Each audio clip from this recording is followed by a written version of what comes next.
नमस्कार दोस्तों, हमारी आज की कहानी है सास और बेटे के हिसाब मांगने पर बहू और ससुर ने सिखाया सबक। कहानी पसंद आए तो हमारे चैनल को सब्सक्राइब जरूर करना।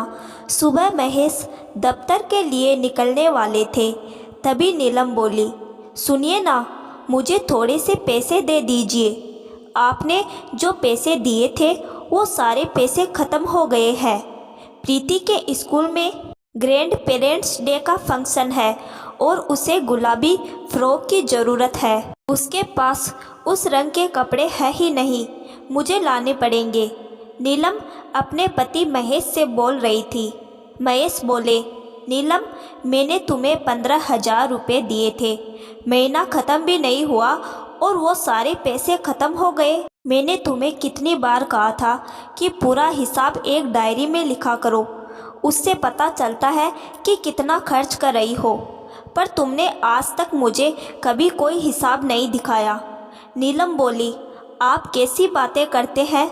आपको पता है मैं साड़ी, कपड़े और गहने जो भी लेती हूँ आपके साथ जाकर लेती हूँ, और घर में कितने खर्चे होते हैं।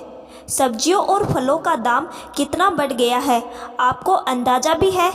महेश बोले, तुम तो ऐसे बोल रही हो जैसे पहले हम लोग सब्जी और फल खाते ही नहीं थे। पहले तो इतना खर्चा नहीं होता था, हर महीने कुछ ना कुछ पैसे तुम्हारे पास बच जाते थे। अब ऐसा क्या करती हो कि सारे पैसे खर्च हो जाते हैं? नीलम बोली, पहले आपके बच्चे छोटे थे, अब वो बड़े हो रहे हैं तो खर्चा भी उसी अनुसार बढ़ता है। पहले महंगाई भी इतनी नहीं थी जितनी अब के समय बढ़ गई है। आप तो दफ्तर में रहते हैं, बाजार का भाव आपको कैसे पता चलेगा? महेश ने कुछ पैसे नीलम के हाथ में पकड़ाए और बोला, शाम को आकर मैं बात करता हूँ, अभी मुझे ऑफिस के लिए देर हो जाएगी। अभी मैं तुमसे बहस नहीं करना चाहता हूँ। और वो ऑफिस चला गया। शाम को महेश घर आया। जैसे ही वो हाथ मुँह धोकर चाय पीने के लिए बैठा, महेश की माँ बोली, सुबह बहू से क्या पैसों के हिसाब किताब के बारे में बोल रहे थे? महेश बोला, अरे अच्छा याद दिलाया माँ। नीलम, तुम तो घर की मालकिन हो यार, फिर क्यों मुझसे बात बात पर पैसे मांगती हो? महीने भर का पैसा मैं दे तो देता हूँ, तुम्हें फिर क्या दिक्कत हो जाती है? नीलम बोली, सब कुछ तुम्हारा है, तुम घर की मालकिन हो। यह कहकर फिर हर महीने मुझसे हिसाब लेकर आप मुझे कहीं न कहीं पराया कर देते हैं, मानो मैं आपके घर और बच्चों की देखभाल के लिए बस रखी गई हूँ। मेरा इस घर पर और आपकी कमाई पर क्या कोई अधिकार नहीं है? नीलम की सास बोली, बहू, इसमें बुरा मानने वाली कौन सी बात है? हमें भी हमारे समय में इस महीने खर्च के लिए पैसे दिए जाते थे और हम उसका पूरा हिसाब रखते थे। तुम तो छोटी छोटी बातों पर मुँह फुलाकर बैठ जाती हो। अब जो कमाता है उसे पैसों का दर्द तो होता ही है। नीलम बोली, आप सबको पता है हर महीने स्कूल में कुछ ना कुछ बच्चों को लाने के लिए कहा जाता है। अब क्या मैं इन सब चीज़ों का भी हिसाब लिखूं? क्या बच्चों के खाने पीने, पढ़ाई में जो भी अलग से खर्चा होता है वो ना करूं? आप तो ऐसे कह रही है जैसे मैं पैसे बचाकर अपने मायके भेज देती हूँ। नीलम की सास बोली, बहू रानी, तुम तो बात को रबड़ की तरह खींचने लगी हो। महेश या मैंने ऐसा तो कुछ भी नहीं कहा जो तुम आग बबूला हो रही हो। अरे कमाता है तो वो हिसाब मांग भी लेता है, तो क्या गलत करता है? नीलम बोली, मम्मी जी, मुझे बहुरानी शब्द से संबोधित ना किया करे, तकलीफ होती है। कहने को आप बहुरानी कहती है और हर महीने की आखिरी तारीख को आप भी इनके साथ हिसाब देखने में बैठ जाती है। क्या औरत की बस इतनी ही घर में इज्जत है कि सबका ख्याल रखे और महीने का हिसाब रखे? उस दिन तो बात खत्म हो गई। दूसरे दिन किसी बात पर नीलम की सास अपने पति महेश्वर जी से बहू की बात कर रही थी। वो बोले, बहू सही तो कह रही थी, सब कुछ वही देखती है, तो तुम लोग उससे हिसाब क्यों मांगते हो?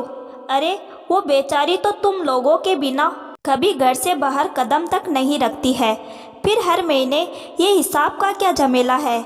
नीलम की सास बोली, अच्छा जी, आज आपकी बहू की बारी आई तो बड़े धर्मात्मा बन रहे हैं। याद है मुझे, जोड़कर आप पैसे दिया करते थे और पूछते थे कि खर्चा कहाँ कहाँ हुआ।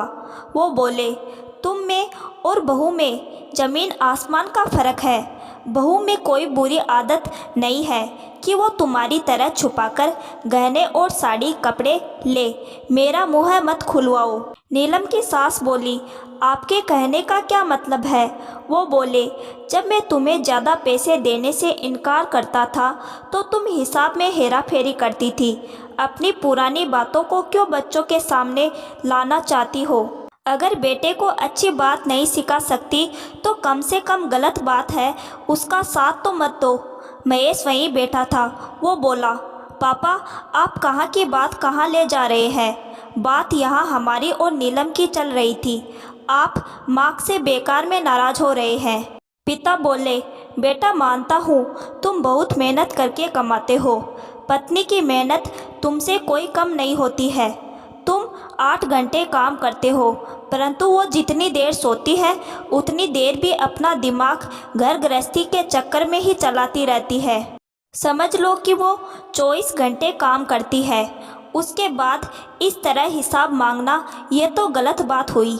नीलम बोली, रहने दीजिए पापा जी, आपके समझाने के बाद भी इन्हें समझ में नहीं आएगा। मैं आपसे बस इतनी ही विनती करूँगी, इस महीने आप मुझे घर खर्च के लिए कुछ पैसे मत दीजिए, बल्कि इस महीने का पूरा खर्चा आप खुद देखिए। बाज़ार से जो भी लाना है अब खुद लाइए और बच्चों का जो भी खर्च होगा आप करेंगे। इसके बाद आप मुझे हिसाब बताएंगे। इतना कहकर वो अंदर चली गई। माँ ने बेटे का साथ दिया और बेटा भी जोश में आकर हाँ भर गया। कुछ रोज़ तो महेश ने जोश में किया, पर 10 दिन में ही उसकी हालत ख़राब हो गई। पैसे दुगने खर्च होने लगे तो उसने पत्नी के सामने हथियार डाल दिया और अपने व्यवहार के लिए उससे माफ़ी मांगी। वो नीलम से बोला, सही कहते हैं लोग, जिसका काम उसी को साजे। ये मेरे बस की बात नहीं है। घर चलाना कोई साधारण काम नहीं है। नीलम बोली, सब कुछ तो आपने कह दिया और मैंने सुन लिया। अब आपको हर महीने का हिसाब चाहिए कि नहीं ये भी बता दीजिए, क्योंकि कहते तो आप मुझे घर की मालकिन है और मांगते हर महीने हिसाब है। महेश बोला, मैं माँ और अपनी तरफ से तुमसे माफ़ी मांगता हूँ। सच कहते हैं बाबूजी, पहले का समय और था और अब के समय में बहुत अंतर आ गया है। तुम्हारा काम हम मर्दों से भी ज़्यादा कठिन है। पैसे खर्च करके भी लोग हर किसी को खुश नहीं रख पाते हैं, परंतु तुम औरतें सब कुछ करते हुए भी चेहरे पर मुस्कुराहट रखती हो और हमें खुश रखती हो। आज की नारी को मेरा प्रणाम है। बस माफ़ी की उम्मीद लगा सकता हूँ। नीलम हंसकर बोली, तथास्तु। बगल में खड़ी उसकी सास अपने चेहरे पर झूठी हंसी दिखा रही थी और सब खिलखिलाकर हंस रहे थे। दोस्तों, कई बार पुरुष मस्ती मजाक या पत्नी की तारीफ में कहते हैं कि तुम घर की मालकिन हो, तुम ही तो सर्वे सर्वा हो। वहीं कई घरों में पति अपनी पत्नियों से महीने का खर्चा का हिसाब देखने के लिए कहते हैं। कहीं न कहीं ये शक एक तरफ इशारा करता है, जो पत्नी की ईमानदारी पर अंगुली उठाता है, जो कि सरासर गलत है। हिसाब रखना कोई बुरी बात नहीं है, पर हर पत्नी फिजूल खर्ची नहीं करती है।